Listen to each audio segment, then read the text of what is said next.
Jika actionnya gagal, kita ke atas pasir lagi di bagian kiri dan bagian kanan bagian pipinya. Nah, bagian ini yang mengatur untuk percikan airnya juga.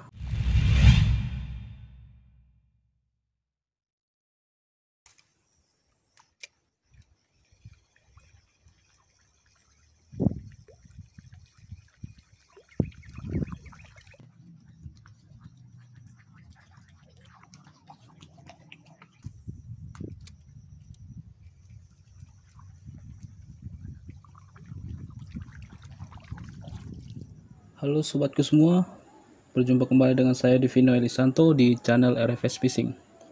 Dikarenakan masih banyak teman-teman yang gagal dalam pembuatan jump frog triangle, maka dari itu saya tertarik untuk membuat video ini, dimana kita akan mengupas apa sih rahasia pembuatan jump frog triangle dan apa tips dan trik pembuatannya.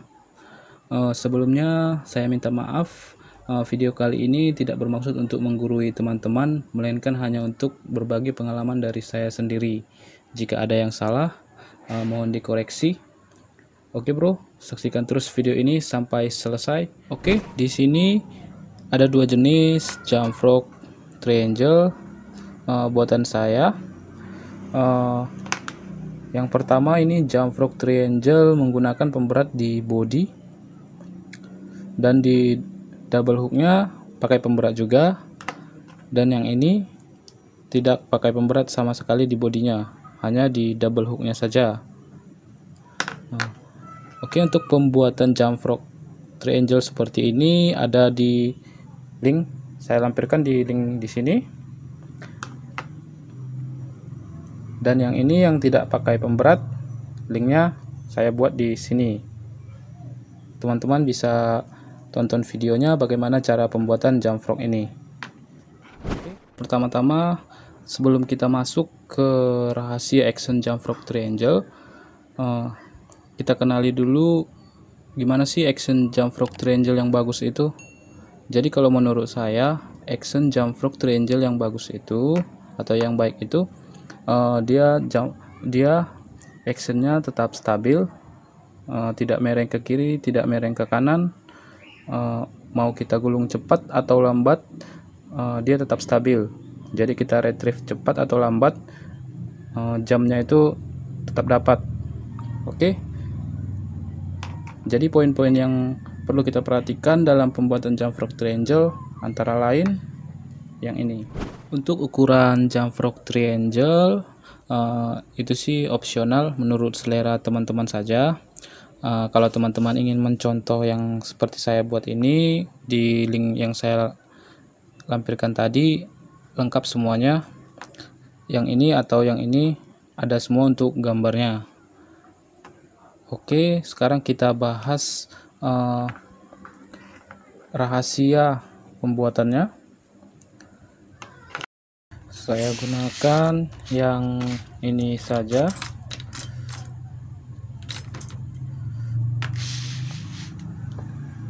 Nah, seperti ini. Banyak teman-teman yang salah dalam pembuatan jump frog triangle. Jadi yang kita perhatikan itu sudut depan ini kita potong sekitar 45 derajat. Oke. Nah, yang salah itu sering di sini tidak lurus. Maksudnya tidak rata seperti ini. Jadi ketika kita tes actionnya, posisi air akan melengkung dan akan menyebabkan jump frog kita akan miring ke kiri dan ke kanan ketika di bagian depan ini tidak rata atau tidak lurus seperti ini.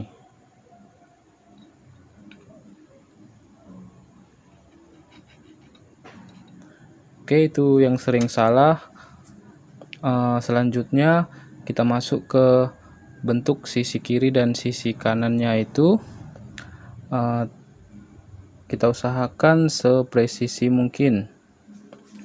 Jadi ketebalan kiri dan kanan itu sama.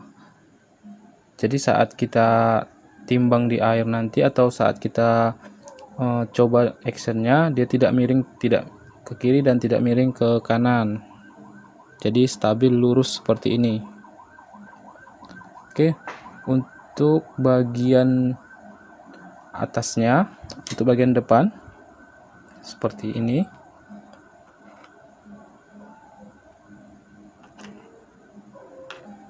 Ini posisinya melengkung ke bawah.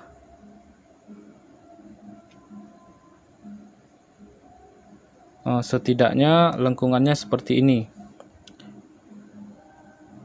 Kalau tidak melengkung, nanti actionnya tidak jadi juga.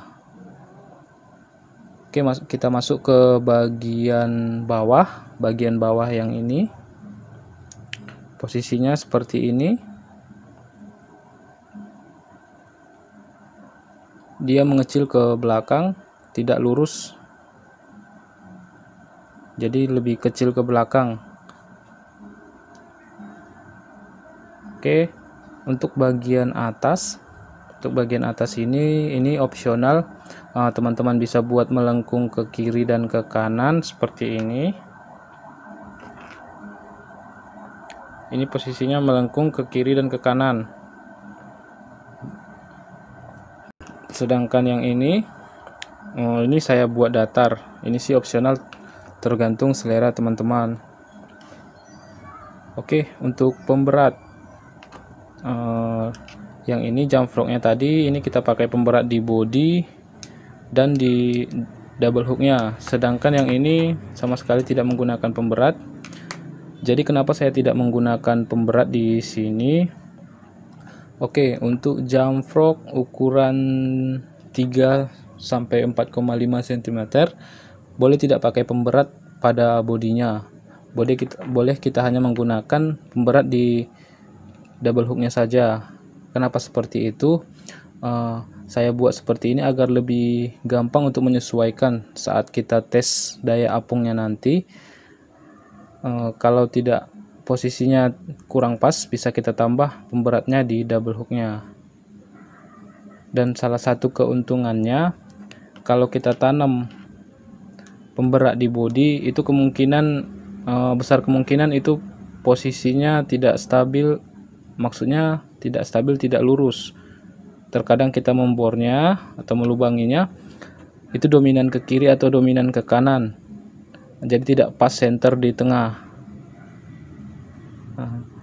Kalau kita pakai di hooknya itu akan lebih stabil lagi. Oke, itu salah satu keuntungannya kalau tidak pakai pemberat di bodinya.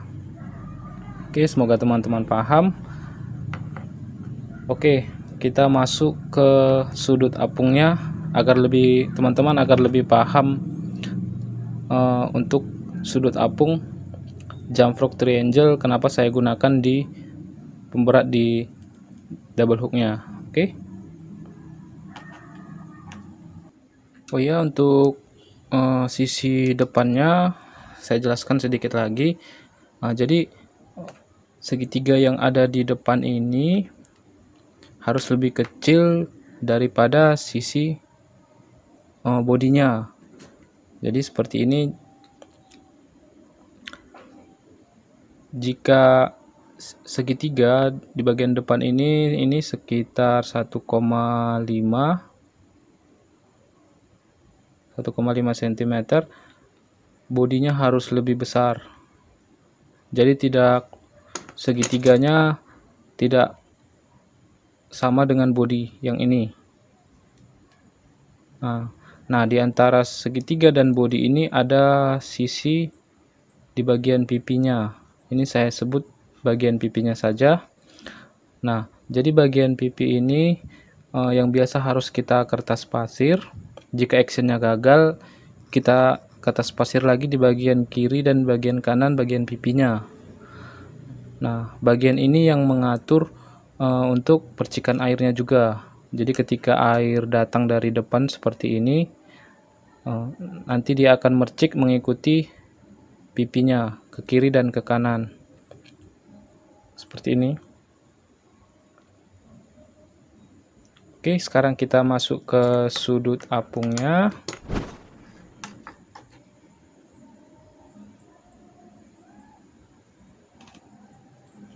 Nah, jadi posisi jump frog triangle yang baik itu seperti ini. Dia tidak tenggelam, berdiri tegak seperti ini ya.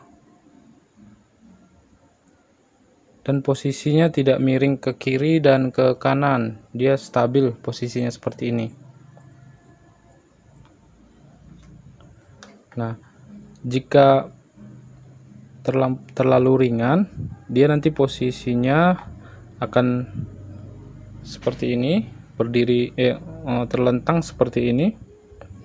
Nah, disitulah kita menambah pemberat di bagian double hooknya. Oh ya, ini double hook ukuran 2/0. Jika kita gunakan ukuran 1/0, tentunya untuk pemberatnya akan lebih banyak lagi. Jadi di sini saya gunakan ukuran 2/0 agar posisinya seperti ini. Itu salah satu keuntungan kita pakai pemberat di double hooknya. Oke, hal terakhir yang perlu kita perhatikan untuk skirtnya itu jangan terlampau panjang. Kira-kira segini sudah cukup untuk skirtnya. Skirtnya memang tidak begitu berpengaruh, tapi kalau terlampau panjang atau terlalu panjang itu dapat berpengaruh juga untuk actionnya. Dan yang terakhir untuk pengecatannya. Untuk pengecatan jump frog triangle kita harus berhati-hati juga, jangan terlampau tebal. Nanti kalau kita terlampau tebal di bagian sini dapat berpengaruh juga. Nanti actionnya dapat berubah setelah kita cat. Banyak juga kejadian sebelum dicat actionnya lumayan bagus. Nah, setelah dicat mungkin ketebalan atau bagaimana itu actionnya jadi berubah. Perlu juga untuk kita perhatikan di bagian pengecatannya. Oke teman-teman, tetap semangat dalam pembuatan jump frog triangle. Kalau masih gagal, jangan patah semangat. Saya juga dulunya sering gagal dalam pembuatan jump frog triangle. Oh ya, di sini saya ingatkan kembali, saya hanya ingin berbagi pengalaman kepada teman-teman saja. Jika ada yang salah, mohon dikoreksi. Semoga teman-teman dapat membuat jump frog triangle yang lebih bagus lagi nantinya. Oke, sampai berjumpa di video saya berikutnya.